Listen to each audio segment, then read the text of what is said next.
Hi everybody, this is the IOTA Shimmer Community Governance Call. Thursday the 20th of April. We have some good stuff to talk about, progress in governance, and yeah, so welcome everyone. I have a few slides here, and um, that's a little bit, maybe not for all for today, but that's in general. So I think our agenda for the next weeks, things that we have to talk about, besides, of course, all the cool stuff that's happening in the treasury and with the grants and the things. But as I said, my head is already going to the next project that we have to work on, and that's, in my opinion, is governance with Shimmer EVM and smart contract stuff. Yeah, so we cannot, and we should not, and we need not to ignore that we're going to have the new network with new possibilities. And so I think we can really think about and also try out what we can do with all these very cool, already existing governance tools that are present in the EVM um, space. Um, it also has some good and practical reasons because we have still some Shimmer tokens that are owned by the community and they need a final and secure place where they are stored super safe and only controlled by the decentralized quorum of token holders.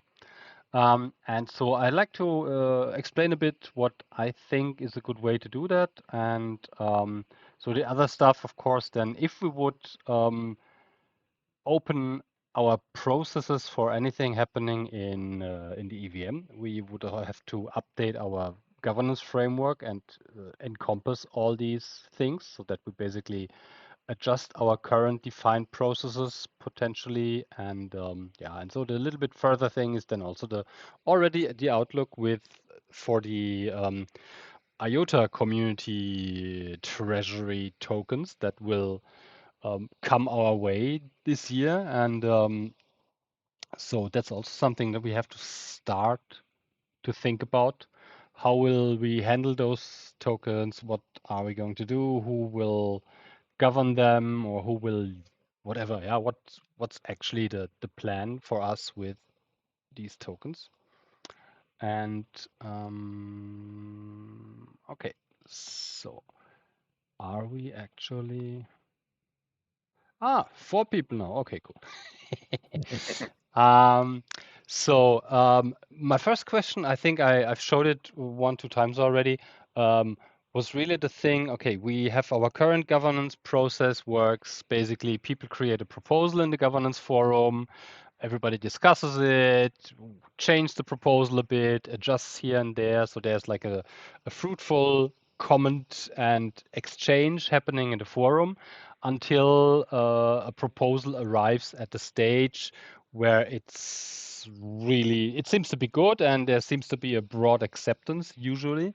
And currently, then we have the phase two where forum members that have reached a certain degree of activity um, make a poll over 1 week if this proposal then in the end should go into a vote in Firefly where the token holders can decide if this should really be implemented. Looking into what is possible with the EVM, and also I'm always looking basically what are others doing, what seems to be kind of a little bit of a standard procedure in the space. And so we have we have a few, let's say, problems with this forum vote or forum polling because it's not really Sybil protected. Yeah, um, we have these rules that you have to be a certain amount of minutes have spent reading and you have read a couple of posts, but this is if somebody really wants to game things, this is gameable. Can create new accounts. I mean, we have rules against IP and email blockers and things, but still, people can do stuff there. And also because phase two is already kind of an important decision. Yeah, it basically is the decision if this proposal should even make it into a real vote amongst token holders. And so potentially, I always see the risk that maybe we could, yeah, there could be some attack vectors that people try to vote a proposal down or something like this. Anyway, the good thing is the EVM offers some cool tooling for that. Yeah, EVM has snapshot, and maybe I'll show it shortly again. Snapshot is basically what many projects use to do their phase two voting. So basically, their temperature check, their pre-vote before they put it into the final vote amongst token holders, because Snapshot simulates what later would happen on chain with tokens, because you are already voting with tokens in Snapshot. It's not 100% on chain, so it's not something that is kind of bulletproof and consensus proofed, but it's obviously good enough for all these projects to do all their proposals, pass them through Snapshot before they put it into the final decision amongst token holders. Because with this thing, kind of you are much closer to what will happen in the end anyway. Yeah. If you have a couple of engaged forum members, they think something is really cool. Okay, yeah, they can put it through the forum and through our phase two. But then in the end, you figure out that none of the token holders is really interested in the thing. So you're kind of wasting your time or wasting the time of token holders with a proposal that is not really of interest for them and that anyway fails. Yeah. I mean, we didn't have this yet, but this is something that might come in the future, that when we get more proposals and stuff like this, then we'll see. Also, what I think is something, because we have the grant, the treasury now, and for larger proposals and larger grant spendings, they will go through this phase two process in the forum. And so potentially, if you think about, as soon as money is involved, there will potentially be a bigger incentive to try to game some stuff in the forum. If there's, you always know there might be people that don't want that the treasury spends money on project X, and so they would have a way in the forum to easier influence such a thing. Yeah?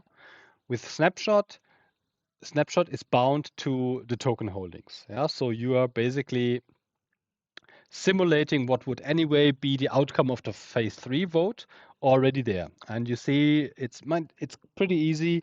You connect your MetaMask wallet and how much of your tokens you hold in MetaMask. With these tokens, you can participate in these votes in Snapshot, and so you are already getting a much closer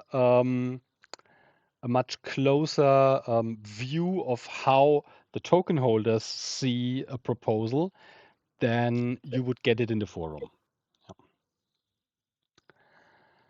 Yeah. So that's the question. Should we? Yeah. What's the difference between Snapshot and Tally? I was quickly going ahead and looked at Tally, and Tally looks similar, but also Tally is basically for phase three. Tally is doing real on-chain voting on the blockchain with fully. Yeah, this is stuff that Snapshot cannot do. Snapshot is only querying how much balance do you have, but it's not submitting votes really to the chain in a transaction. And Tally does this. So tally would be then basically something that you can use for phase 3. And what also tally does, basically tally can connect to the governance contracts, and with tally you can create executable proposals. So basically a vote in tally is directly connected to the governance system of a project, of a DAO, of a chain, and a tally vote is the same as a Firefly vote or a vote using a Klee wallet or something, or an API. So you're really feeding the smart contracts with data, and that they then can execute on chain. So you actually, once a tally vote has happened, a governor contract will pay out funds automatically from the result of this thing. This is not happening with Snapshot, because Snapshot is not 100% secure enough, and not connected to the whole system in the background, and to the smart contracts of the DAO or the project to execute proposals directly. So, out of curiosity, why are projects using Snapshot and not Tally because of like transaction fees? I'm just No, wondering. yeah. I'm, Yes, I'm if just you're, wondering yeah. if we don't have really transaction fees or minimal Mhm. transaction fees, then can't we just skip Snapshot and do a phase 2? It doesn't have to be executable, Mhm. but it can simply be the phase 2, kind of get a pulse of where people are at if they want to move to phase 3 and make it executable. You know what I mean? Because then we're just limiting, making it efficient, keeping it to one process potentially. So, so you mean using tally for, or no, using Snapshot or using, No, using Tally for basically phase 2 and phase 3. so basically skip phase 2.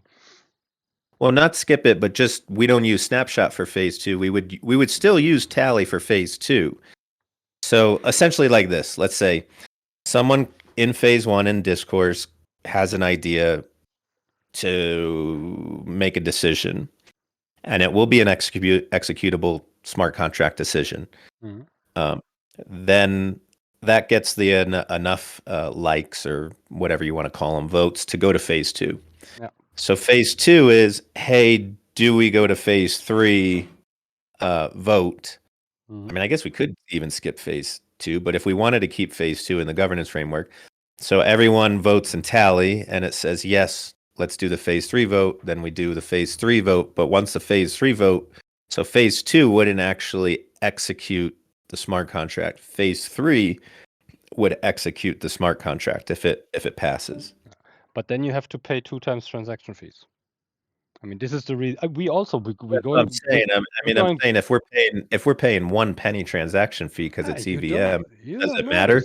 It's the same in Optimism and the others. They're also cheap. I mean, that's it's just Snapshot is feelers. Yeah, that's the only thing that's cool for them. We will have fees for our thing to pay, and they will be comparable with the other chains. Yeah. So yes, potentially you could say do it 2 times there. The other thing is it's not super easy to get into Tally. Snapshot, it's kind of super easy. Plug in, you are there. And yeah, that's the thing. So there's I agree, there's no big difference. You could do it both in Tally or 2 times in Tally or something like this.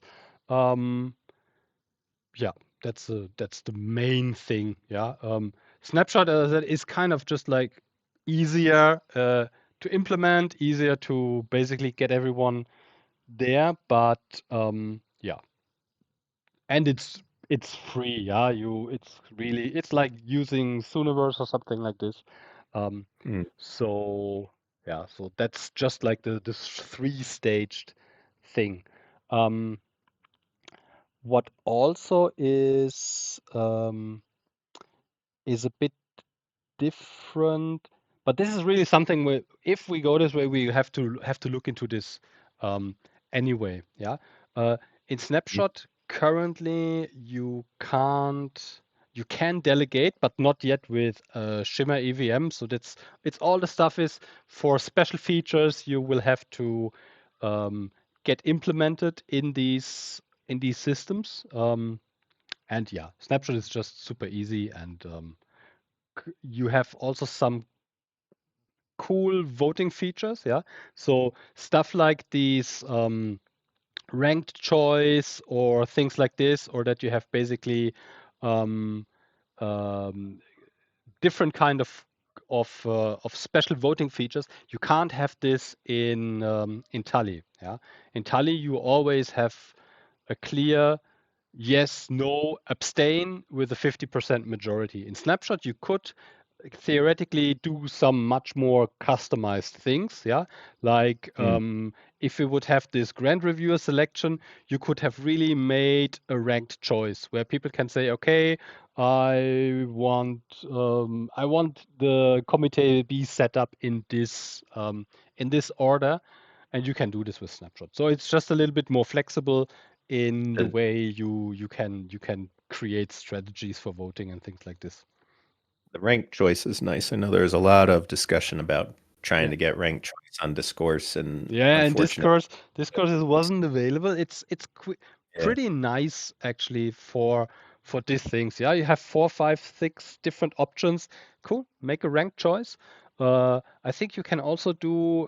I mean, you can do this easy ranked choice in Snapshot, but you can also do something like, okay, I give 65% to this option, I give 15% to the other option, and I give 10% to this option, and I give 5% to the last option. So you have some of these um, interesting features. I'm not sure if it's really used very often, um, but I think you have stuff like here. I think in Optimism I have seen this.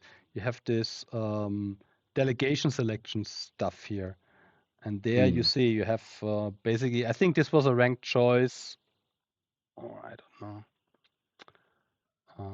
The only thing I could see a little different with Snapshot is it's using tokens versus discourse is Yeah, pseudo somewhat one person one vote. So it's kind of like a hybrid between the two. Like the Firefly is always by token, but there's almost some incorporation of a one person one vote. But it yeah. seems like what we've seen is the results generally are similar to what's they both come out the same generally.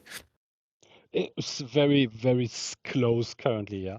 Um, I mean, you would also have a couple of nice abilities for the future. You could say, okay, um, instead of, uh, I think in Snapshot you can do some stuff like, okay, yeah, we do token-based voting, but only people are allowed to vote that hold a certain NFT.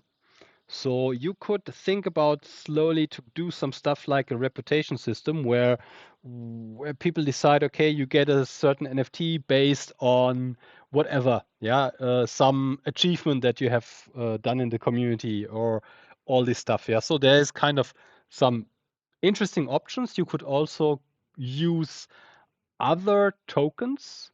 So basically, we could, instead of using Shimmer tokens, you could create for every proposal an own token.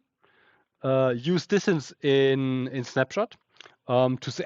I mean, like I said, there's like all kind of options that you can do, and it's easier and more configurable than Tally would be because Tally is very fixed um, on uh, on what is coded into the smart contracts, that you can't really change those things. Yeah. But this, I Yeah, think, is also. Hmm? the only like I mean, I thought it was kind of cool that we had layer one zero fee voting. Yeah. It just it just kind of feels like it would be a shame to disregard that and follow what everyone else does because they have fee-based chain voting. Um, like, we can't, I mean, I thought that was the whole point of the new Firefly was that we Mhm. can easily do governance voting even in our own little circle.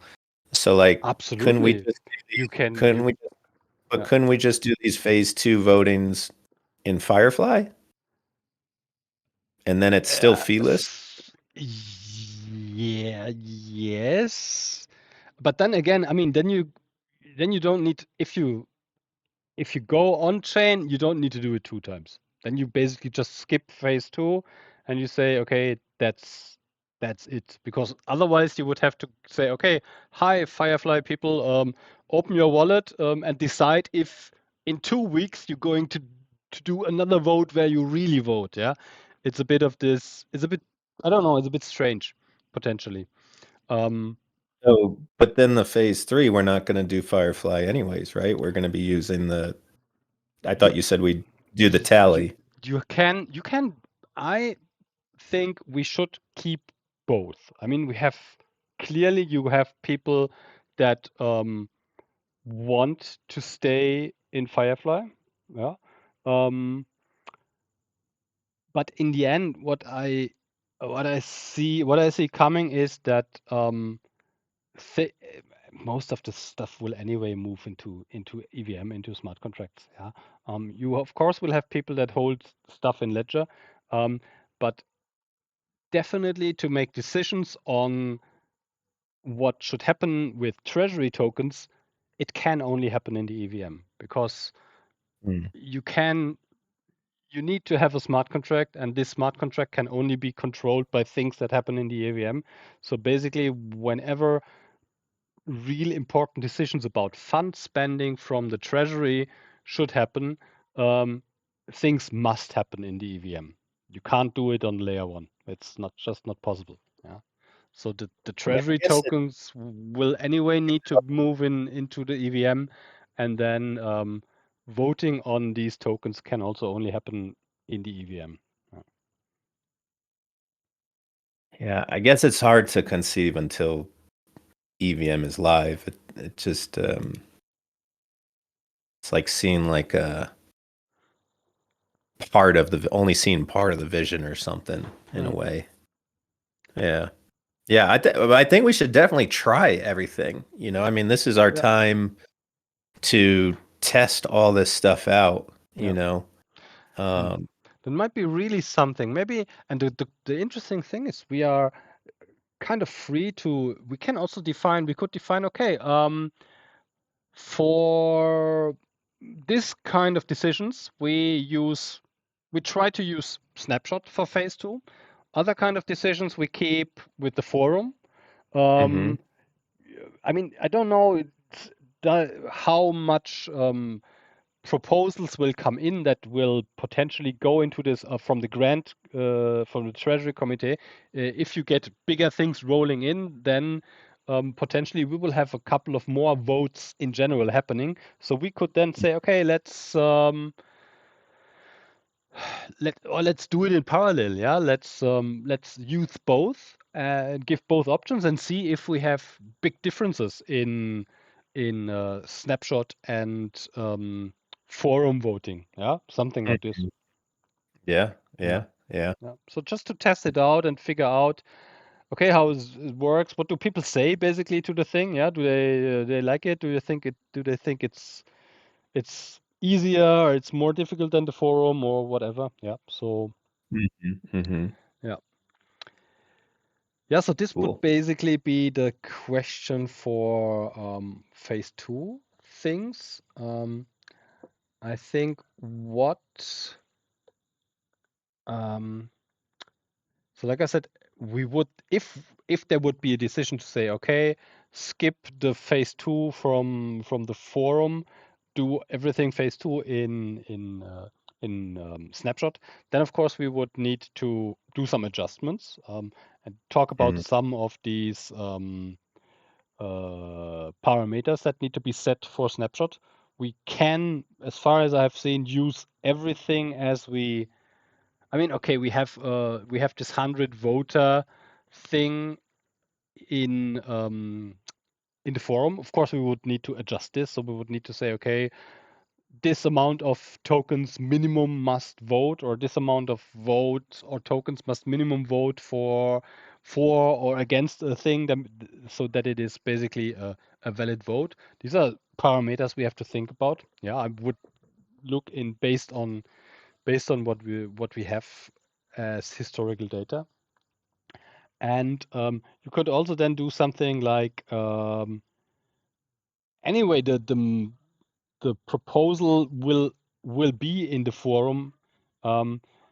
Here in Snapshot is usually that you have kind of some admin accounts that put the votes up into Snapshot. That could then just be the moderators. So basically, they create just a post. You see here they do it the same. They usually don't put the whole proposal into Snapshot. They just put the link into the governance forum. Yeah. So, and in the governance forum, you have the same. You have the full proposal with the link. Okay, that leads you to Snapshot for voting. Yeah. These are things. Then we have to look into the details. What would make sense?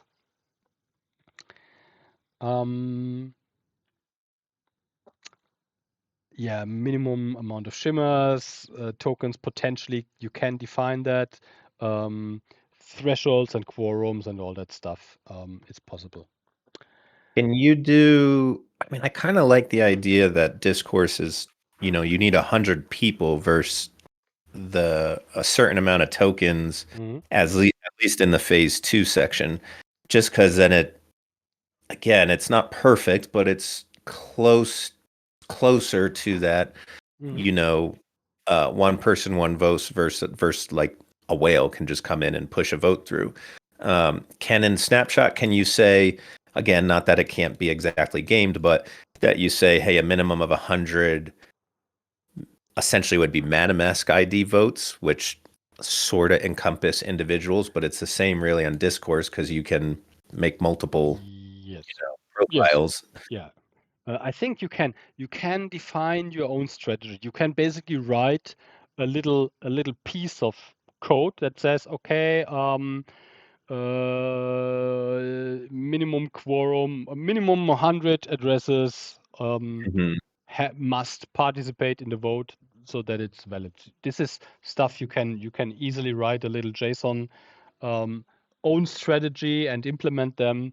Can get, I think, pretty creative. Like I said, you could also say, okay, it needs to be minimum 100 wallets, and all of these wallets need to hold a certain NFT and needs to hold 1,000 Shimmer tokens to be able to vote.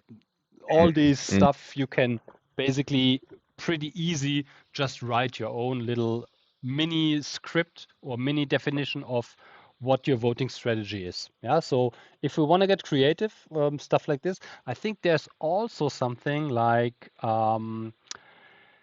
it's called voting. It's called they have these oh wait, I'm wrong. They have these strategies. There you can add some stuff that people Gnosis, not is this Gnosis? Not Gnosis. Gitcoin has created some kind of some kind of Sybil protected or Sybil protection through proof of personhood and stuff like this. I've Hmm. seen it here. But it's likely not going to work then with Shimmer EVM because we are not going to be. But you see, these are all kind of strategies from other DAOs that you can just basically implement. You can copy paste them. Yeah. So there's kind of hundreds of different ways. Multisig stuff. These projects have all kind of defined all kind of strategies, yeah, quadratic voting and all kind of stuff. Everybody can try out things. Membership defined over NFTs or soul bound tokens and all kind of stuff you can basically yeah. So you see still all kind of strategies that have been coded and programmed and tested out by those DAOs here. And so you can just basically create your own little idea of what you would like the easiest. Yeah. Something to think about, like I said. Yeah. What else? Then, like I said, the thing with securing the rest of the community tokens. Yeah, so this is something also with the outlook to the IOTA tokens that will be free once we do the Stardust upgrade for the IOTA mainnet, because then we will have a huge chunk of IOTA tokens available, and we have basically promised or guaranteed with the build and burn vote that these tokens will be transferred into a smart contract and will be held by the smart contract so that all IOTA token holders can then uh, collectively govern those tokens and make decisions what should happen with them.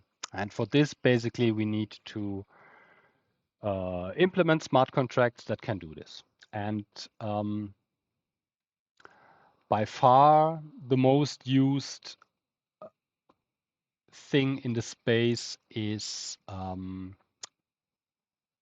called is basically it started with Compound Governor Bravo. Compound is a basically one of the first or kind of the first DeFi lending protocol, and they have designed this very uh, extremely secure framework and smart contracts to secure their treasury and to secure the tokens that are basically deposited in this lending protocol.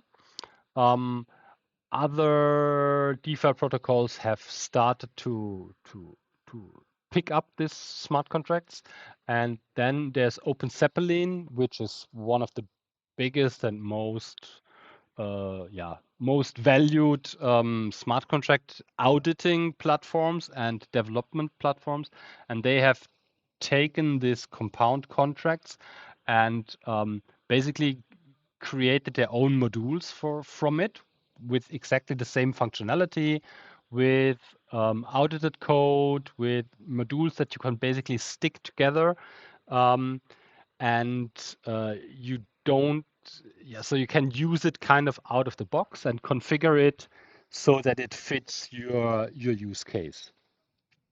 And this is basically what I would propose to use because it is the standard currently used in Web3. Yeah, so there are hundreds of billions of dollars secured since years in those contracts.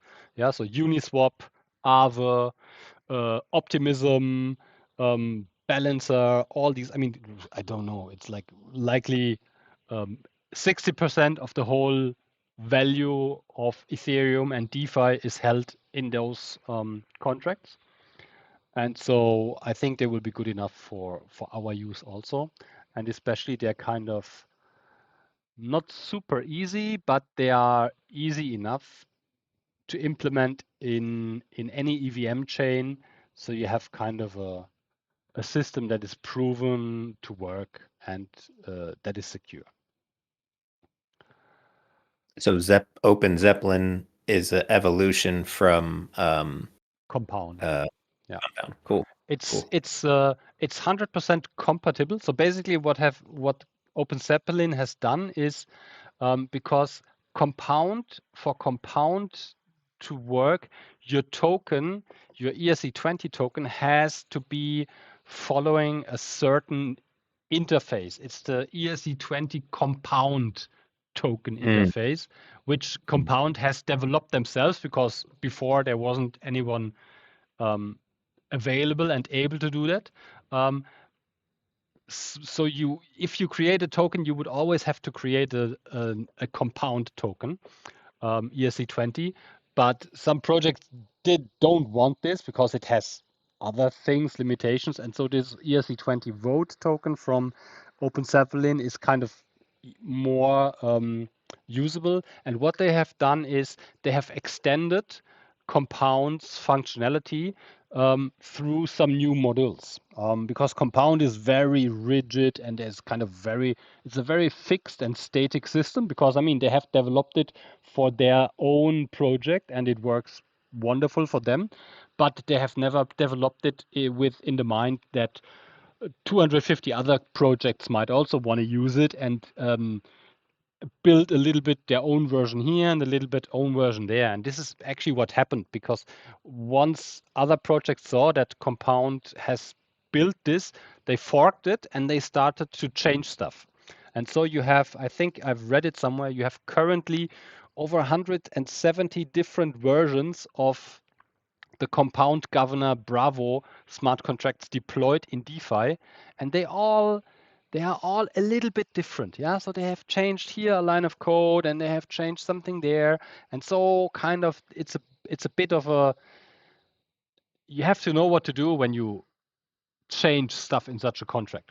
And so Open Zeppelin went through this and said, okay, we take the standard and we create a system that is out of the box configurable with already created and approved modules and code parts. Yeah, so you can basically select, okay, I want this and this and that, and this and this and this functionality, and you can still use already audited and pre-created code from Open Zeppelin instead of writing your own stuff where you could make mistakes and have some bugs there.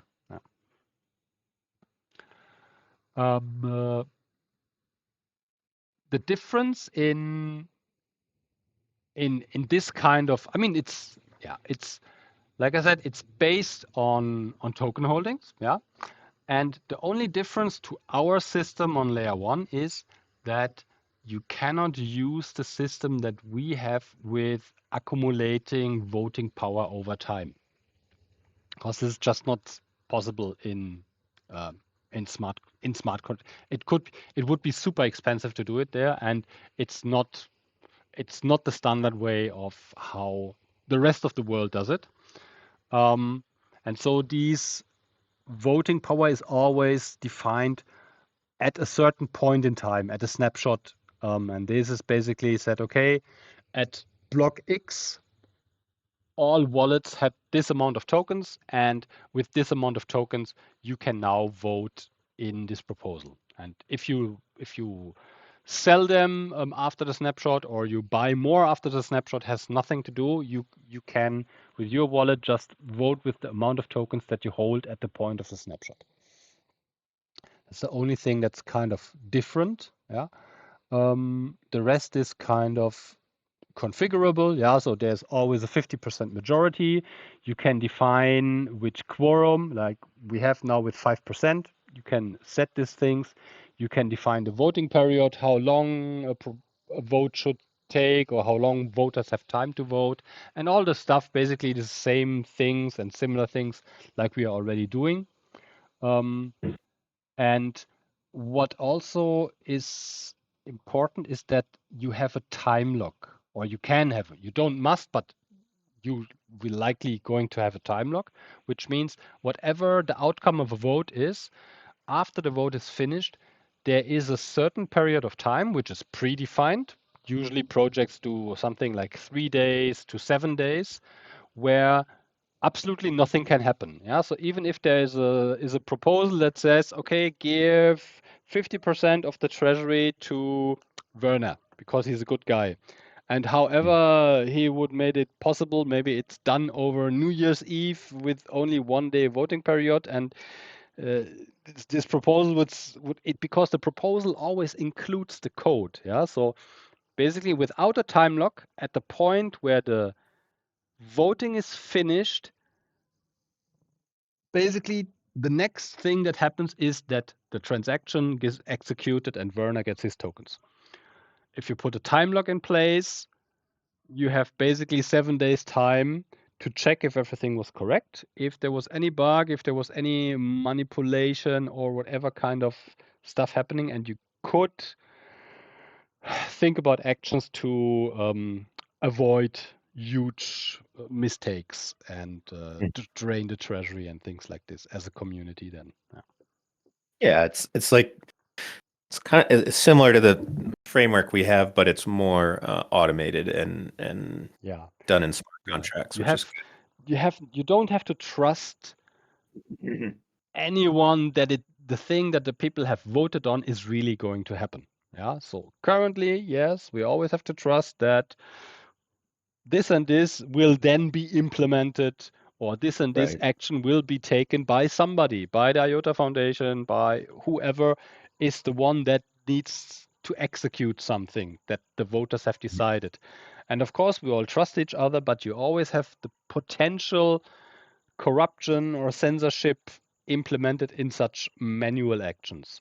And here you Mm. don't have it. What you Do can they all have it? hmm? I know some. Do they have like a all stop? And I've seen it on. I Yeah, can't remember, but you can. it's an extreme Yeah. amount of tokens. But if those tokens get voted, it's like, hey, and really what it comes down to is Mhm. there's a problem in the smart contract. We need to stop this. And then, Yeah. you know, You yes, is that procedure you in there? can. You can create your own custom modules that do the things. But this, of Mm, course, is then again kind of those custom modules need to be written extremely well because everything that is kind of not out of the box is first of all needs to be proven and audited and checked and things like this.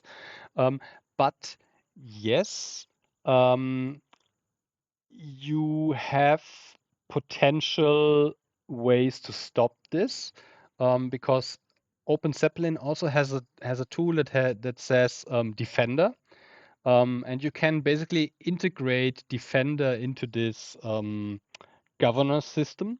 And Defender is something that a lot of DeFi builders use because it's a tool basically for managing the admin part of your smart contracts. Yeah. So you could, with Defender, you could stop all your smart contracts from doing something. Yeah. And so people, if you're building a DeFi protocol, like a lending protocol or a decentralized exchange or whatever, and you use those governor contracts from Open Zeppelin and you use Defender, you would be able, you have a lot of monitoring and analytics, and you would be able to um, do something like an emergency shutdown. And this mm, could even be something that we don't know how regulations will continue, but if you read already the regulations that are planned by the European Union and by others, it might be coming in the future that um, such smart contracts need such an emergency shutdown functionality. Um, mm. it's controversial, but it could be possible. Yeah, it could be done here. Yeah. Okay. Yeah. Yeah, so this is basically, I think, what, in my opinion, we have to do. Because it's the only way basically to secure. You don't want to put these tokens into a multisig or whatever. It's kind of easy there. No. They belong to the whole community, and so the whole community should govern them together. And then, yeah, like I said, with the IOTA tokens, I think, or with the other 3.5%, because then if the grant committee has done a great job in the first year, there will be a vote next year. Say, hey, okay, cool. We have still 3.5% of the Shimmer tokens. Let's bang, give another 1.5% for year 2024 to the grant committee for them to continue their work. Or maybe the price is different and they only need to send 0.5% of the treasury because it's a little bit more worth. And then Mhm. always there would be an easy proposal. Hey, Shimmer community, do you want to supply the Treasury Committee with the next budget for the next 12 months? Make a Mm. vote in, yeah, here, go into Tally or in whatever. Put your Shimmer tokens in the vote and decide. And then automatically after the vote and after the time lock, boom, these tokens get transferred to the address of the Grand Committee. I guess the thing, and I like that. I mean, I definitely Yeah. think that's how it should be.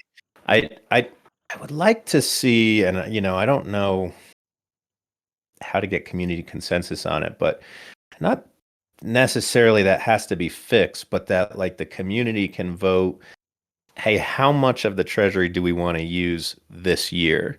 And out of that can be we want to give some if, the Tangle Treasury is doing well, give some to them. We also want to do another, community treasury. Maybe we want to do a developer treasury, and maybe we want to do a regional treasury. But I guess I just wonder, like, like what safeguard can be put in place that it doesn't get all used up at once in 1 year. That's all I'm thinking of. It depends on the community. I mean, if you make a proposal that says put 50% of what's left into a 365 days time lock contract, and the community votes on it, and then it gets locked away for 365 days, and nobody can touch it. Right, So right. that's the good thing on such time lock stuff. Yeah. So you basically. I just think in our discussions on what to do with those tokens, I think part of that governance foundation should be some of that, like because you're right, like we could leave it completely free, and the community can just, yeah, let's give some to here and let's give some to there and let's give some to there, and as long as a vote comes in, it gets approved, then the money goes out, or does the community want a more and these are some of the things we talked about 2 years ago. Some people were talking about should at least look at a 5-year period. Maybe that's a little bit too defined of, say, like, this much per year for 5 years, or it's like it brings up all those discussions again, that is not necessarily so black or white. I think amongst the doesn't have exact consensus, so it's good, though. It's good to get it all talking again. Yeah. Yeah. Another cool thing actually from this whole thing is you can execute any kind of code with this system. Not only give 100 million Shimmer tokens to address XY, you can also do changes to a protocol, to another smart contract.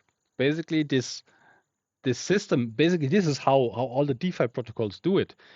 They put a proposal up and they write a new version of their protocol as code or a code update into this proposal and say, okay, here we want to change. I can show you. I mean, this is entirely, they do it all the time. Maybe not here, maybe in Aave. I'm guarantee you Aave is doing this. Yeah. So Aave is this big lending protocol, and exactly this is the stuff that they're doing here. Yeah. Risk parameter updates for Aave. And so they are really doing protocol changes through the governor contract. And so basically they have this here, and I'm pretty sure somewhere here you will see here executable code.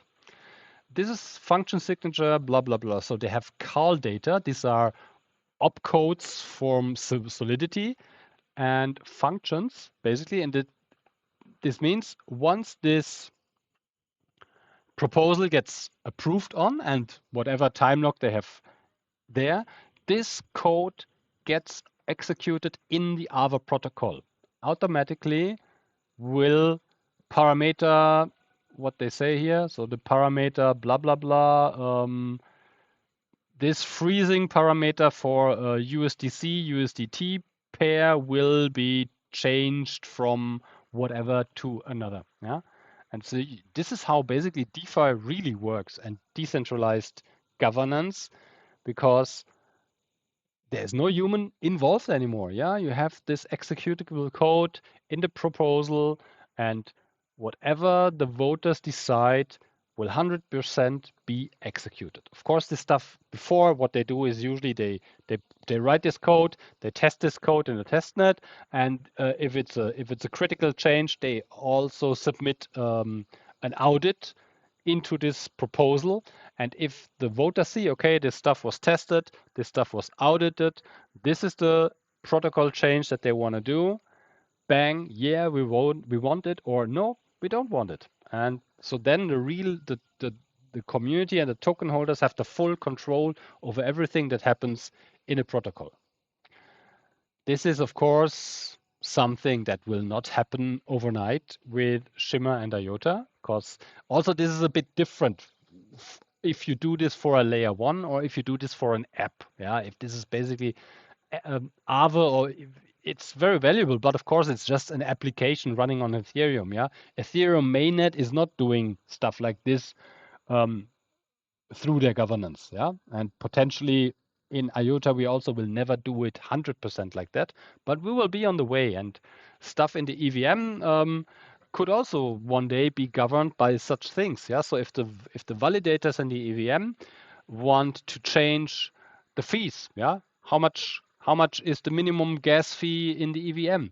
They can do it like this. And then they vote, all the validators or all token holders vote, okay, fee, minimum GY fee for the Shimmer EVM will be raised from 25 to 27 or will be lowered from 50 to 70. And then you write this piece of code, you put it in the proposal, people vote on it, and if it's approved, it gets implemented into the code of the EVM chain automatically. This is how real on-chain governance then works. Kind of scary, Cool. yeah. Yeah, but that it works in DeFi so far, and it also works in other protocols. So I don't see a big reason why it shouldn't work also someday in our protocol. This is basically what decentralization really means, so that not the IOTA Foundation will be here forever and approving every little code change in this in GitHub or not if they don't like it. So this will open the way um, for much more participation also from the ecosystem. Yeah? So if there are people outside here, if there is TanglePay and Sooniverse and Shimmersy, and they have a great idea how the EVM would work better, and one day they will be able to write a proposal, provide the code, get enough voters behind them, and really make improvements to the protocol as the majority sees it fit. As I said, later. First of all, think about of securing our treasury with stuff like this so that it's in good hands. Yeah, and so like I said, over the next weeks, I will do some updates. We are talking internally already about this. Dave is checking these contracts in the moment. And because our EVM, like I said, is always a little bit special, so it's not something super easy, like deploying it just on the next Ethereum fork that is basically an ETH one-to-one copy, where this is stuff you can take these contracts out of the box, deploy them, and they will 100% work. Here we have to, because it touches some core functionalities. So the smart contracts team is looking into this whole thing, and then yeah, that will Cool. be my plan over the next weeks, to get also the community involved here, inform them about this thing, yeah, get some feedback, and because we also have to talk here, we have to talk about some parameters, yeah, which quorum do you use here? We have to think about, okay, what do we think, or likely what do we see, how much tokens will really move into the EVM? Will there be a percentage of Shimmer tokens always stay sitting on the Tangle, that they don't want to participate in DeFi, they don't want to have to do anything with smart contracts? Yeah, so likely we'll maybe have to start with a little bit lower quorum to see where, whatever. Yeah, this is all stuff we can talk over the next weeks. Potentially put some explainers in the governance forum and get a discussion started around some of these parameter things. What else? Oh, I've been talking for an hour. JD, something about the treasury. What happened? Are you still Um, there? Is the money gone? yeah, that's all gone. You Now let me. Can I share my screen real talked quick? so long that everybody Yeah. fell asleep. Finally. I know I'm good in this. Yeah, share your screen. Share your screen. I stopped I just. mine. It's, okay. No, I think that was awesome. I just want to touch base real quick because this is what that's what I really like you know I couldn't see sort of the road to get from where we are today to where we are with smart contracts managing the Shimmer and IOTA treasury. Yeah. So I like you really kind of broke it down there, and I tried to jot down as much as I can, and I'll try to do this some more. But like, you know, Shimmer governance framework, we have to update the framework to incorporate EVM for both Shimmer and IOTA network. Yeah. And then that will part of those subtasks are test phase 2 voting using snapshot versus discourse, look at other options, decide if snapshot should be used over Firefly, you know, and add. So like, okay, boom, now we know what phase 2 needs to be. Now that we have these added EVM options as before we didn't have those. And then we redefine the phase 3 voting, which would include EVM layer smart contract. And then we would then have to push that through the current framework to then update everything, right? With like a proper, what the current framework, discourse phase 1, 2, and Firefly on phase 3, right? Yes. That's I think okay. if we're lucky, maybe I'm sure you will have also some ideas around grant committee updates. So I would really say, okay, let's collect all these things, and then basically in, I don't know, couple of months or whenever, see that we put this all together. We do another big voting event. Or I don't know, maybe stretch it out. I think some of these things for EVM including, we will likely have to do a bit earlier. Because I mean, we are not in a That's fine. we're not in a I'm rush. just trying to figure out what are the steps, you know, Yes. to get from A to Z. Like, so then, because then we also, it sounds like we also have to define the IOTA community treasury, as in define the technical and governance structure of the IOTA community treasury. So we have to do two things. One is, like, I mean, I don't see why anyone would not use it, but whatever the safest technical smart contract approach sounds like Zeppelin. And then, but also I think the community side is to make sure that, because once that smart contract's in place, it's very difficult to change. And that part of that smart contract is going to have some governance framework. Like you said, you know, do you leave 50%? Is it over 5 years? Is it open to just anyone votes, anyone could use it? Whatever that is, I don't know what that is. I'm just saying, whatever whatever governs the smart contract in the community decides, because it's a community tokens, then that smart contract's in place and will govern appropriately, right? So we as a community have to figure out that community consensus, how that works. Am I correct on that? Yeah, there are Not certain. on a technical approach, but just on a, I don't know what you call it, the governance side of it, you know.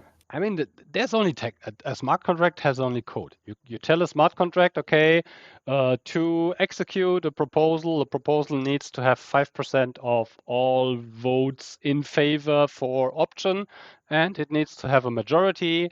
And then there will be 500 blocks or a 7-day time lock period, and then the thing So can. It's for pretty an dumb example, actually. Yeah. for an example, some people originally said, hey, the IOTA community treasury should be divided into multiple DAOs. We never actually decided on that because then it kind of faded away and we went on to Shimmer.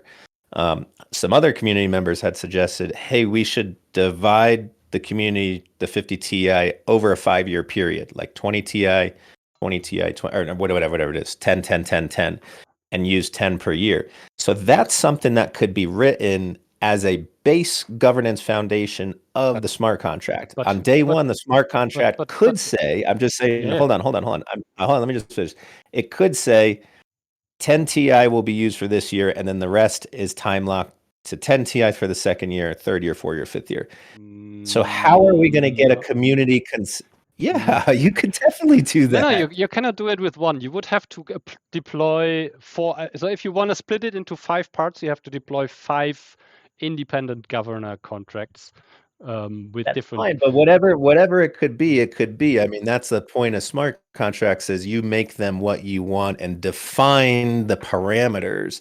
So I'm just thinking, how do we get the community consensus to We define have a we define have, those parameters? but JD, we have a very clear consensus that says the 50 Ti will go into a smart contract DAO, and then after that, the community can decide to do with it. There was never an attempt to do any limitations or delay or stuff. This was some discussions, but we have a clear vote that says the whole 50 Ti will move into one smart contract governed by a DAO or by the community of token holders. And then if it's there, Wasn't the vote to do we either burn the 50 Ti yeah, or hold on, let me finish. Or Mhm. does the community use them for the community? And if the community uses them for the community, then we have to decide how we use them yeah, and you can create a system to you can decide do you how can we use them. you can do this after you have control over them. Yeah, and then that you, after once they are sitting in the smart contract, and then you can split it up. But there's kind of a first step that needs to happen is Sure. those things move into one contract that controls them, and I then just votes need to happen or can happen what to do with it and what right. Well, rules or whatever. I just think we should discuss while we have time that once we have it in a smart contract, if that's, I mean, either way, you could do it before the smart contract and make the parameters there, or you could do the smart contract and then make the parameters. So, I think this is a good time for the community to decide what are those parameters going to be of that treasury, or else you gets in the smart contract and one, who knows? I don't know. I just think like, again, if it just goes in a smart contract, then I know you there's wanna the you risk, there's the risk of like a small group, but with a large token holdings decide the fate of that when you it's the eh, community. So I'm just saying it takes time to discuss the consensus of the communities, but what I parameters will know those fall under. you wanna protect the community, but in the end, the token holders control it, and those with the most tokens will have always the full control over those things. Yeah, and this is if you try to censor the token holders in their decision making, then it's a kind of a it's a critical path. Yeah, I don't see anywhere things like this in place, so I would be always a bit cautious to try to tell people what they should do. Only if they, yeah, of course, if there's a vote and the majority of token holders says, okay, we want to restrict ourselves over the next 5 years to not do this and that because we don't trust ourselves, then yeah. Um, but yeah, then there Yeah, needs to be a vote on it. I'm not saying what that solution is. I'm just saying how can we get community consensus on that, in the meantime? Because and sometimes token voting reflects the community consensus. Sometimes it doesn't, So I think that's just a good thought process to think of. Like there is no actual full option to do a one person, one token vote without digital identity. We're not there yet technically. So that can't be done. But that isn't to say that you can't spend time trying to get a community consensus. And maybe we can, maybe we can. And if we can't, then yeah, it's a token vote and that's it. I'm just saying it's just something to think about, that we shouldn't just beeline, rush to something without at least attempting. Because at the end of the day, you can say, hey, we tried to do it the best way we can. And I think we've done that all along the way with governance, with the burn versus bill vote, with the treasury. Like we're always, at least I'm always trying to get community consensus to say, when someone comes in and says, well, I don't like that, say, man, we've tried 5 ways from Sunday to get as much information as we can to reflect the community as the best we can. And I think that separates us from other projects, because you see other projects and a lot of it comes down to whales and they just decide what they want. And And I think we've done a best option with the limited technology we have to always represent the community. So I'm just saying, I just hope that continues on. That's all. That will always continue on. Yeah. But Yeah. I think the community is grown up enough to understand those things. Yeah. And if they want something, they will come up and speak up and make decisions on that. Yeah. No. Yeah. So anyways, then that, and then I just I mean, I like to see things broken down in sort of that project, like, hey, this is the goal, this is the subtask, this is where we need to go, and then, some rough timeline. That's just my own project management outlook, and something that then we can show to the community that doesn't have time to join the meetings, So, but we're getting there, which is good. Yeah, Tangle Treasury side, we've got up to 11 proposals in. I've updated the website homepage with the Treasury counter the other day. So we've spent $19,953 in administration costs, which is 6% of the spending analysis, and that's including the 9,500 for the MyDAO. So, and then the lawyers, that's the biggest percentage of that spending. We've funded $17,861 have went out to 5 grant awardees, and the initial payments have gone out, so that's pretty cool. I've refined the upload file to limit what is required for a tier 1 to try to make it a little bit easier. I've also done things like, as per our agreement last week, we can now see Treasury proposals that have been vetted but are in process. So everyone can see those. And then I had to tweak the form just because the name, so they have a name that will be KYC'd, that won't be shown. And then they'll have a spot to put a public name, just to put a public name that the community sees. On the security aspect of the attachments, I found out that the first step that I did is to protect the community, where I download the attachment when it's submitted, me personally. I then scan it. I then put it in the Tangle Treasury Gmail Google Drive. And then I take that URL link and put that in the grant. So when people click on it, they click on the URL link. It never actually downloads to their thing. It opens in this Drive overlay, and then you just have it there, and you don't. I mean, if you then downloaded it, okay, that's like your on own you, thing. yeah. Yes. Yeah. So that works pretty good. And then my next step, I believe there's an integration where I got to see where I won't even have to download it. It will be uploaded into Airtables, and Airtables actually puts it into the Google Drive folder. So that will be the next step.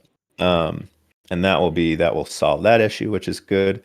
We did a lot of transactions between administration and grant payments. And if anyone goes to the Treasury expenses, I knew it was going to be a pain in the butt, but was the gas fees and transaction fees, whatever.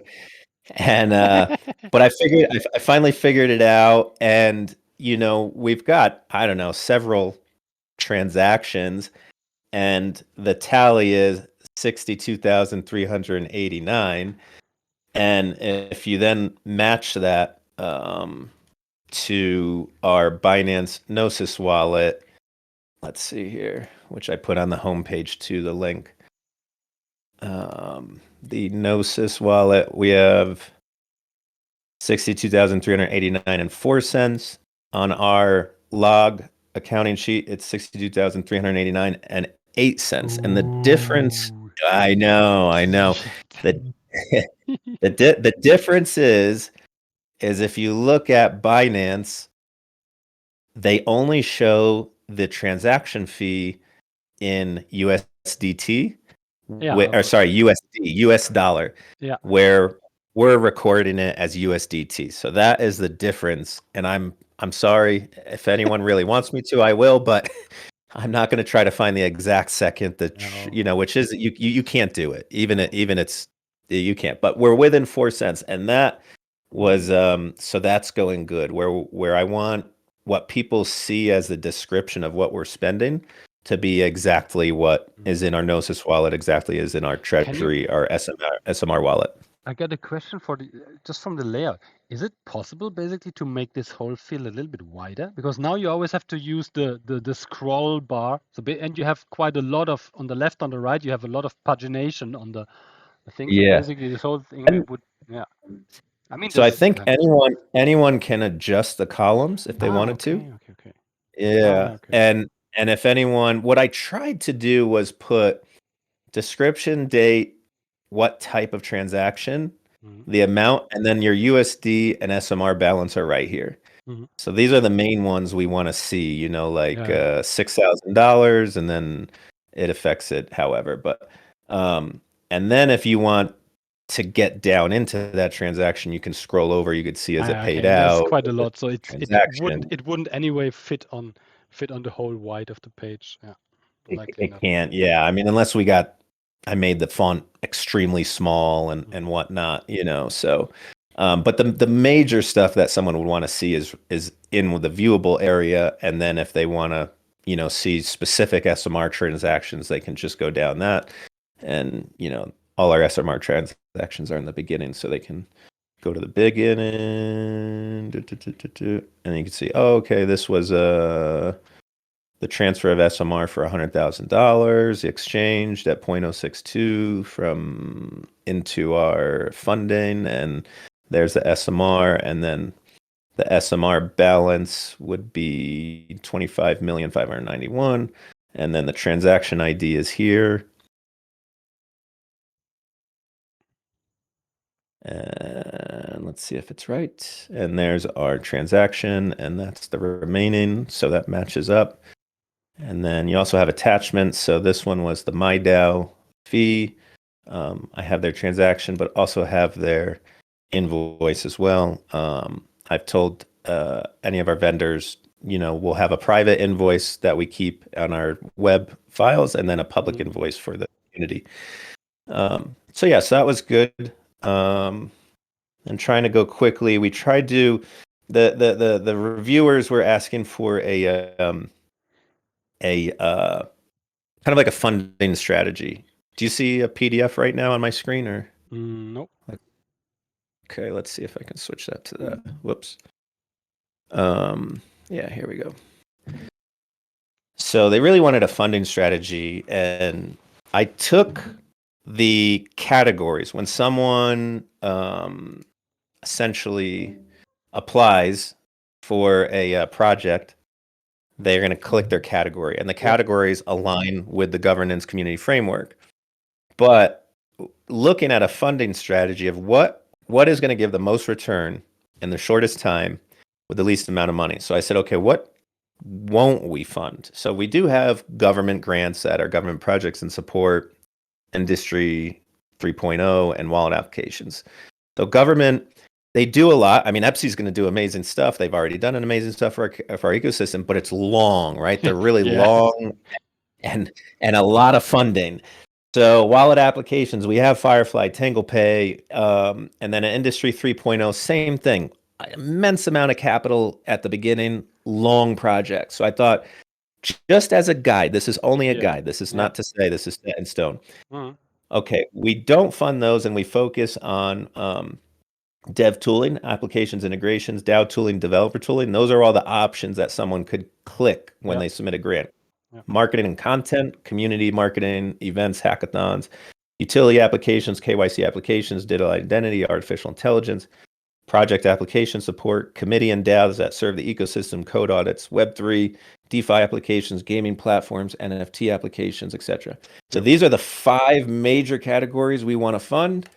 I then, just as a guide, as an initial, let's split that up. Now I took out treasury administration costs, which makes up currently at the current USD price, because we estimated about 320,000, about 18%. That means all the other categories are 16.4% of the SMR, which then if we look at a year and we do sort of like an aggregated bar chart, what we funded so far is in the red of those categories. This is administration costs. Here is dev tooling. Here is content. And then if we break it down per quarter, we're looking at spending about 70,000 per one of those categories. The idea that we talked about is let's fund kind of equally as a start and see what actually is helping the ecosystem and what isn't. And when we see what is helping the ecosystem and what isn't, we can start adjusting that pie, right? If we see utility applications helps the ecosystem more, let's put more money there, and maybe less money from what we're seeing doesn't help, such as Web3 applications, whatever. Another thing is you wouldn't kind of artificially stop funding. So let's say you only get for the next 3 months you only get Web3 applications in, nothing else. You wouldn't then say, right. okay, at 70,000 it's finished, and we're just sitting on the money and waiting, and you have 12, No, of course not. yeah, that's just like No, for an no. extreme, for an Just extreme, yeah. No, it not only helps us kind of as a guide until we see what's really helping the ecosystem or not, but also it helps us that we can say to the community, like, hey guys, we're not getting any applications in application support or utility applications. Like, we'd like to see some out there. So then it kind of attracts from the community, gives the community what we're looking for. One thing is like utility applications. So Audit One has put an application in for $50,000, and that would pretty much use up the whole thing. And all that does is let us know, like, hey, we need to just be really careful. We need to do due diligence here because this is going to use up a big chunk. Now, if another good application comes in, great. Or if we're maxed out, we might say, we would never say we're not accepting applications, by the way, but we might say, hey, we're going to wait another 2 weeks to see if another application comes in because we need to choose the best of the two. You know, it's always going to be a monthly assessment. Like 100%, we're getting a lot of marketing and content creation, but they're small amounts. So we can support those, but a bigger one, we did decline the NFT marketplace. We talked a lot about that. The 50,000 ones we're talking a lot about. I think there's actually both of those, the budget breakdown and milestones, how they got to the deliverable was very vague. And we talked a lot about the NFT marketplace, and we agreed that it's a good idea. They're a great team, and they would bring a lot to the ecosystem.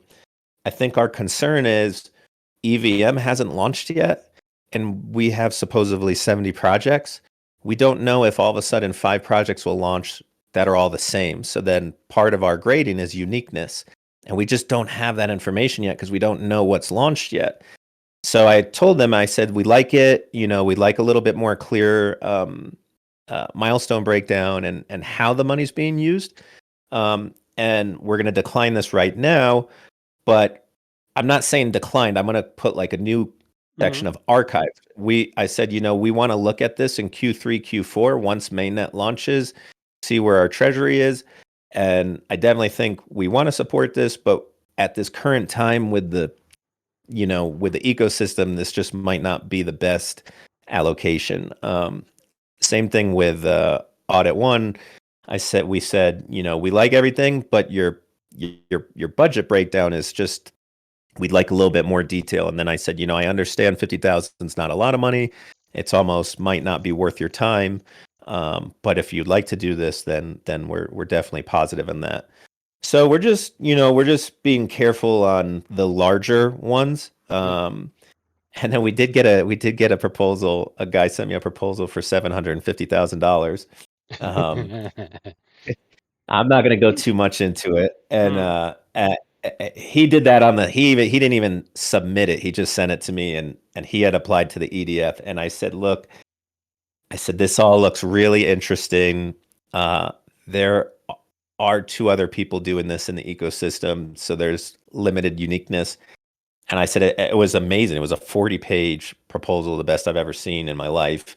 And I said, but we're just currently can't deplete more than half the treasury in one proposal, but hey, here's the web page, here's the homepage. If you see the treasury go above 300,000, 400 or 3 million, 3.5 million, definitely reach out again. I just think we need to spread it out to the community. So he said, sure, no, thank you. But yeah, that was a big one. Yeah, we're not big enough for stuff like that. Yeah. Yeah. Hopefully one day. But yeah, so that's a big thing, and I think that helps us. The committee did some researching on other. We committed some time to doing some research on other DAOs, trying to find the exact links of what proposals are being funded, how much are they, almost like a breakdown of how much they're paying their devs. That's going to be something we're going to do the next week, and probably work towards having a standard like, hey, if you submit a proposal, this is the range we will approve for developers, and that's based on European, America, Canada, Australia, trying to find a global average. And then actually what I thought was really cool was Richard found, let me see if I have my Notion set up. I don't have my Notion, but he found what I thought was really interesting was he was looking at Polkadot, and a lot of parachains have their own treasuries. Mm-hmm.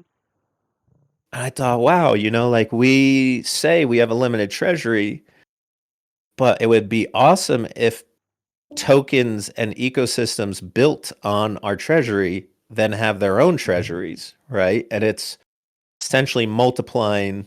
This will happen, of course. Yeah, so I mean, that's really look at things like TangleSwap, Shimmer, all these apps. They will have their own treasury. They will, of course, they will use it for themselves. But once we would have, I mean, in Polkadot, it is really it's the parachains. Okay, so then you have like a new extreme an own new ecosystem. So let's say you have EVM2 and EVM3. And right. they have, I don't know, they have an own token, and so they will have an own treasury, and things like this will happen. Yep. So I'd love to see those type of projects, because now with EVM they can do that, right? Build their own ecosystem, their own token, etc. And then so he was looking at Astar Network, which is a parachain, and they offer, again, they have their own treasury to the community. It's their own ecosystem, and they say like they put out, it's almost like bounties, but it's like monthly bounties. It's like, hey, if you do 2 types of video content, we'll pay this much. Mm-hmm. And if you do 2 articles, we pay this much. And it's fixed, right? Yeah. And it's fixed in the native token, so they don't have to worry about price fluctuation. And then what they do is, it's a very elaborate, and I think I could see us doing this one day, but they have a reputation system. Mm-hmm. And then they have a pool. They take some money out of their treasury, they put it in this pool. And people that are active in the community build this reputation, and then once a month the pool disperses out to all the people supporting it. So if only 2 people, they get half the pool, right? Cool. If there's 30 people, I think that's really cool. And we have moderators, content creators. This is the whole guild thinking thing. Yeah. So you have a pool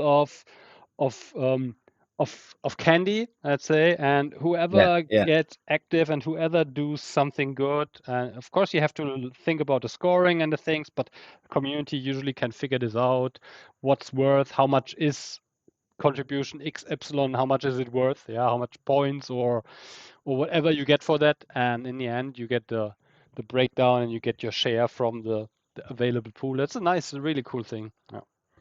Well, and that I mean, I feel like that should be a bounty, or at least seeking a proposal for a group or a person to, maybe we get 3 of these different ecosystems at work and say like, hey, we want to make something like this for the Shimmer ecosystem, and we're willing to fund the research, the creation, and maybe as a governance group figure out how much should we pay to do this. I just think it just seems really interesting where it involves the community. And there's like, Discord mods, they don't get paid anything, but that could be a reputation thing. Absolutely. So, I mean, yeah. Antonio has we have looked and we have many ideas. Basically, actually, Antonio is kind of we tried two or three. We tried several tools already where you could measure this, where you could give the people this reputation automatically or by vote. And there's like a huge amount of tooling and of strategies out there. And yeah, so this is quite a cool thing to really think about for the future to incentivize the community, not only kind of on the dev level, but also on the just on the daily basis of Right. contributing to the ecosystem, contributing to the community, yeah, being helpful in Discord. All there's 1,000 little tasks that are important Yeah. Like, hey, in the project. attending the governance group, Yeah. on Thursday could just be a small little bit of percentage. So yeah. So anyways, these are all the things we're thinking of. And I think we'll definitely it's going well. It's going well. We're being cautious with the funding, but again, like with the NFT marketplace, I told them this doesn't mean that we're not supporting you. It's just right at this moment in Q2 where we have a EVM test net but not a main net. So yeah, we're kind of and I think content, we really wanted to figure out how much are we going to give to content because we want to support everyone, but Yeah, it's yeah, yeah, I understand. yeah. So we're still Having many small content. It's cool to have them all. It's great that they're all engaged, but if you could exchange 10 with 1,000 followers against one with 100,000 followers, then it's kind of right. meh. And I mean, and the content creators are great, and Yeah. we will always support a certain use a certain percent of the treasury Mhm. because it's the community treasury to support them. But also, it's like I kind of would like to see like an actual marketing company say, "Here's this. We've done this for 20 years. We've done this with other ecosystems. This grows Yes. this, right? The data Yes. is there." Um, so yeah, we haven't received that yet. We'll be interested. It's funny. The community's like, we want marketing. We want marketing. We say, And okay, now we got money for marketing now. Submit nobody your proposal. proposes anything. Yes, this where are the marketing ideas? Yeah, It's not yeah, okay. It's cool to write medium posts and have a little video here and there, but that's not yeah, marketing actually. That's not yeah, marketing that really yeah, works basically, yeah. yeah, But marketing yeah, that really works is so crazy expensive. The yeah. treasury wouldn't. So that something that really works, uh, there's not enough money in the treasury to fund something that There. even like a 3-month campaign. No, it's Yeah, then you're empty already. Yeah. yeah, Marketing is yeah, yeah, shitty expensive in this yeah. quality. Uh-uh. Right, right. So, anyways, we're getting there. It's good. We're the proposals, the process of submittal and is pretty much fleshed out now. Now as a committee, we're just trying to refine our funding strategy that can best help the ecosystem as well as always reflect the consensus of the community. And yeah, it's good. It's good. So, Amazing, amazing. mhm. Hey guys. Hey, Oh, Marco, what's going on? Marco, hello.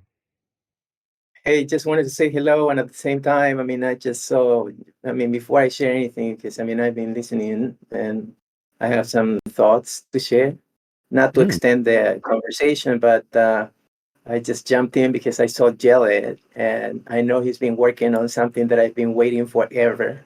So if he could share, uh, if he could, it's been, I think, more than 7 months since our last communication. How are you doing, Yellen, with your project and with the wallet ID? If you could share. Hello. Sorry, I just joined real quick to see. Hello, Yella. Hello. Hey guys. Hey, you didn't know what you're Uh, getting into. yeah, no. I wanted to join just to say, hey, I just submitted. Oh, Just okay. sent in my submission. So, and that is for the identity wallet. So, Okay. Yeah. I did see something real quick on slide 1, but you closed it Oh, I before can I put got it to back read up. it. Uh-huh. Yeah, I One was afraid second. that it said that you wouldn't fund wallet applications. I'm hoping that that would Well, be like crypto well, wallets.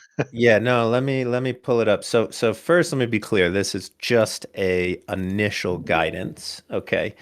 Mhm. Um, so if we go to not funding, so wallet applications, and it's more of just I see that as more token wallet Payment, Yeah, based. like payment a stuff. Firefly Yeah. alternative. Right, Yeah. right. We have that. We have a great team. I believe I put You I have didn't really put but you have I did identity stuff there. yes. Digital identity and You, you, infrastructure. Yeah. yeah, utility applications will have digital identity and infrastructure. So, artificial intelligence, KYC, kind of utility. Is that so do you want to, I mean, do you want to share a little bit right now of what it is? Oh yeah, sure. Like, what do you want to know? Like, honestly, I really find it very fitting under utility. That's Mhm, even how I wrote the proposal to say that mhm, it adds a lot of utility to the community. mhm. Um, yeah, like I'm not sure. So it's but it's a wallet, but a identity utility implementation specific wallet. Yeah, absolutely. So it would um, basically take the IOTA identity framework and make sure that it can be used very easily by any company or person. So the wallet would target people that they're able to, basically create their digital identities both on the IOTA and Shimmer networks. And they would then be able to collect their own data about themselves, their verifiable credentials that they can then also share with other parties. So, for example, you could collect credentials in the Sooniverse and maybe use that with a different NFT project or a gaming project to prove who you are or what you've contributed in one of the DAOs at the Sooniverse. Mhm, So it really connects the ecosystems together. mhm, And the way that we do that is by implementing the OpenID standards. mhm. So SIOP v2, OpenID for VP, and OpenID for VCI, which are relatively new, but also compliant with the EU regulations that are coming, which Oh wow. might. And the idea is that the wallet would then actually be compliant with government regulations and could be even used in like a lot of real world scenarios to make the difference with Web3.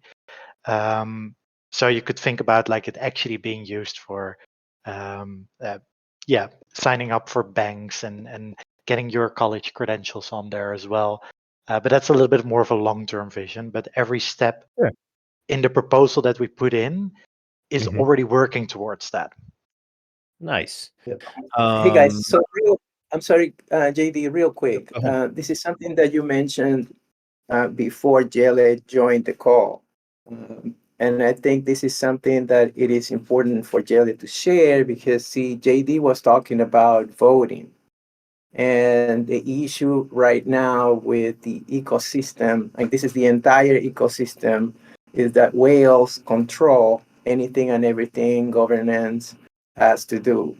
And so this is why I've been pursuing, and even the vision mission of my project is one member, one vote, because it doesn't really matter how much money you have or resources or tokens in order to be able to present a proposal and actually get voting on it without being a whale. And so the importance to have verifiable credentials and to identify, say, a member of your community, I believe it should be done, or it could be done maybe through your wallet, Jelly, uh, where actually we could have liquid democracy and delegating power. So that's what I've been waiting for. Your wallet ID. So I don't know if this is something that JD, that we were thinking about your concerns about whales, and now the aspect of a wallet ID in reference to voting. Yes. So the third milestone, what you might find interesting to hear, that I've submitted for, is an extension system within the identity wallet, which allows other parties to also build their own extensions in the identity wallet. And that could, for example, also create a place for receiving KYC credentials to make sure that you're one person and therefore have one vote. And in the second milestone, so that's before that, I also would like to make sure that there's a very strong interaction with Firefly, so that we deep link, hopefully towards each other. I will be able to speak with Charlie and make sure that we perhaps get a login with the IOTA button in Firefly that would open up the identity wallet. And at the same time, if you want to do anything with tokens or voting, you can initiate the process in the identity wallet, but it would open up the Firefly wallet to actually achieve those things on chain. So I definitely think that those things, like, we're building a platform that really allows for those type of applications, Marco. Nice. That's great. Thanks for sharing. And also, see, that's something that you guys were talking about, reputation. Think of a wallet ID as a repository of your personal data, even the type of, say, points for reputation that you get from multiple, I guess, social networks, where they don't own your, say, social scoring, but you own it, you have it, and you decide if you can share it or not. So that's the importance of a wallet ID and the multiple benefits that a DAO, a community, can enjoy. And so that's why I've been like pursuing different ways on how to achieve that, but at the same time we're constrained on having, I guess, a stable IOTA identity, so it is persistent, and also obviously waiting for it. Jelly on his work and project, because obviously that is, at least for me, the main pillar of it all. Nothing will exist without ID. Yeah. Well, I remember we, in our discussions back in the day for voting, I mean, and it doesn't have to be necessarily a one person, one vote. I know there was other discussions of like a hybrid